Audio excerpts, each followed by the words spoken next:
गति प्रबल पैरों में भरी, फिर क्यों रखूं दर दर मैं खड़ा। जब आज मेरे सामने है रास्ता इतना बड़ा, जब तक मंजिल ना पा सकूं तब तक मुझे ना विराम है। चलना हमारा काम है, चलना हमारा काम है। आज हम आपको इन पंक्तियों को चिरस्थापित करने वाली एक ऐसी लड़की की कहानी बताएंगे जिनको एक के बाद एक मिल रही असफलताओं को राह की बाधा ना मानते हुए तब तक प्रयास किया जब तक कि वह इस परीक्षा को पास ना कर ले। ऐसा ही एक नाम है गीतांजलि शर्मा का। जी हाँ, जिन्होंने 2 प्रयासों में मिली असफलता से न घबराते हुए तीसरे प्रयास में यूपीएससी की परीक्षा को पास कर दिखाया है। गीतांजलि शर्मा ने साल 2019 की यूपीएससी परीक्षा में 32वीं रैंक लाते हुए उसे पास किया है। नमस्कार, स्वागत है आपको प्रभात एग्जाम के हमारे यूट्यूब चैनल पर। चलिए शुरुआत करते हैं आज की वीडियो से। गीतांजलि शर्मा के पिता इंडियन नेवी में कार्यरत हैं और उनकी मां DRDO में साइंटिस्ट है। अपने पेरेंट्स की नौकरी की वजह से उनकी शिक्षा देश के कई शहरों में हुई। गीतांजलि का ज्यादातर समय दिल्ली में बीता। फिर गीतांजलि ने दिल्ली विश्वविद्यालय के हिंदू कॉलेज से बैचलर्स की डिग्री प्राप्त की। ग्रेजुएशन करने के बाद उन्होंने सिविल सेवा क्षेत्र में जाने का मन बना लिया और तैयारी शुरू कर दी। यहाँ उन्हें थोड़ा संघर्ष करना पड़ा, लेकिन तीसरे प्रयास में सफलता मिल गई। गीतांजलि शर्मा ने यूपीएससी की तैयारी के लिए सबसे पहले कोचिंग ज्वाइन की, लेकिन करीब 1 साल बाद उन्हें महसूस हुआ कि उन्हें कोचिंग के बजाय सेल्फ स्टडी पर ज्यादा ध्यान देना चाहिए, तो सफलता जल्दी मिलेगी। ऐसे में उन्होंने कोचिंग छोड़ दिया और सेल्फ स्टडी के दम पर तैयारी करने की ठान ली। यूपीएससी में पहले प्रयास में वे प्री परीक्षा पास भी नहीं कर पाए। इसके बाद उन्होंने अपनी स्ट्रैटेजी में परिवर्तन करते हुए 1 साल का ब्रेक लिया और इस दौरान काफी अच्छे से यूपीएससी की तैयारी की। गीतांजलि का कहना है कि पहले अटेम्प्ट में उनकी तैयारी ठीक नहीं थी। तैयारी को बेहतर करने के बाद उन्होंने अपना दूसरा अटेम्प्ट साल 2018 में दिया, जिसमें वह इंटरव्यू राउंड तक पहुंची, पर फाइनल लिस्ट में उनका नाम नहीं आया। इस अटेम्प्ट के बारे में गीतांजलि कहती है कि दूसरे अटेम्प्ट के दौरान उनके लगभग हर विषय और परीक्षा में बस ठीक अंक आए थे।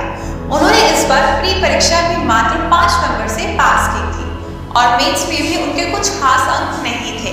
वह खुद भी अपने इस अटेम्प्ट के दौरान आए हुए नंबरों से संतुष्ट नहीं थी, क्योंकि उनके दिमाग में हमेशा से ही IAS पद को पाने की इच्छा थी। वह किसी भी स्थिति में इससे नीचे के रैंक पर समझौता नहीं करना चाहती थी। अपने सफर के बारे में बताते हुए गीतांजलि कहती है कि हमेशा बड़े सपने देखो। जब व्यक्ति बड़े सपने देखता है तो कहीं ना कहीं उसका सबकॉन्शियस माइंड भी उसे पाने में लग जाता है और उसका नतीजा ये होता है कि आपकी इच्छा पूरी होती जरूर है, साथ ही आप अपने सपने को पूरा करने के लिए दूसरों के मुकाबले में डबल मेहनत करते हैं।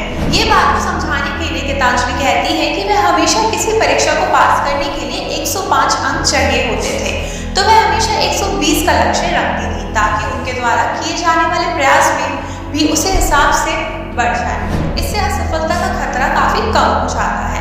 इसके अलावा उन्होंने अपने 2018 के अटेम्प्ट में की गई गलतियों से सीख लेते हुए उसे दोबारा नहीं दोहराया। इसके बाद उन्होंने अपनी गलतियों को और सुधारा और तीसरे प्रयास में 32वीं रैंक हासिल कर अपना सपना पूरा किया। अन्य कैंडिडेट्स को गीतांजलि ने दी सलाह। गीतांजलि कहती है कि वह सीमित सोर्स के कॉन्सेप्ट पर विश्वास नहीं करती। उनके हिसाब से अगर एक विषय की ठीक से जानकारी हासिल करनी है तो आपको विभिन्न सोर्स देखने ही होंगे। हालांकि इसका मतलब ये कतई नहीं है कि रिवीजन जरूरी नहीं है। गीतांजलि रिवीजन को भी बराबर महत्व देती है। चाहे तो इसके लिए नोट्स बना ले ताकि अंत में समस्या ना हो। यही बात वह मॉक टेस्ट के लिए भी कहती है। गीतांजलि मानती है कि मॉक टेस्ट देना जरूरी है, लेकिन इसके लिए बहुत सारी टेस्ट सीरीज ना ज्वाइन करें। इससे सारा समय केवल टेस्ट देने में ही चला जाता है। परीक्षा पास करने के लिए जरूरी सभी स्टेप्स फॉलो करें, लेकिन बैलेंस अप्रोच लेकर चलें। अंत में गीतांजलि यही सलाह देती है कि परीक्षा पास करने के लिए शेड्यूल होना बहुत जरूरी है। जैसे वे खुद अपना टाइम टेबल एक्सेल शीट पर बनाती थी और तय करती थी कि किस दिन कौन सा विषय पढ़ना है और किस तारीख तक क्या खत्म कर लेना है। दोस्तों, अगर आपको हमारा ये वीडियो पसंद आया हो तो सिर्फ दोस्तों के साथ ही जरूर शेयर करें और अगर आपके पास हमारे कोई सवाल है तो उसे कमेंट में लिखकर हमें जरूर बताएं। आपसे जल्दी मुलाकात होगी एक नई वीडियो के साथ।